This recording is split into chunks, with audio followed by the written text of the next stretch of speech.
श्री स्वामी समर्थ. अक्षय तृतीयानिमित्त आपण पोटली देणार आहोत. बऱ्याच मंडळींचे फोन आलेले आहेत.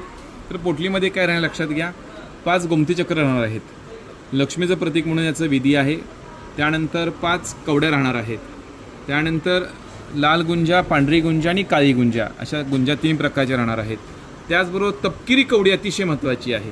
त्याचा विधी काय ते देखील तुम्हाला सांगितलं जाणार आहे. आणि अक्षय यंत्र म्हणून आहे, जेणेकरून तुमच्या वास्तूमध्ये अक्षय जे काही कार्य कार्यामध्ये यश यावं या हेतून यंत्र देणार आहोत. त्याचबरोबर 5 मुखी रुद्राक्ष आहे आणि पिवळी मोहरी हे सगळं एकत्र तयार करून आपण विधी करून तुम्हाला विधिवत देणार आहोत. त्यासाठी तुमचं कुलदैवत लागणार आहे आणि कोणत्या कार्यासाठी लागणार आहे. बऱ्यापैकी लक्ष्मी स्थिर राहावी हा हेतू मनामध्ये ठेवून अक्षय तृतीयेच्या शुभ दिनी हे सगळं पोटली वास्तूमध्ये ठेवायची आहे. ज्या मंडळींना हवं आहे त्यांनी मेसेज करायची आहे. 300 रुपयाला ही पोटली पूर्ण तयार करून दिली जाणार आहे.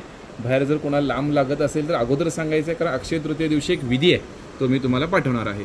श्री गुरुदेव दत्त.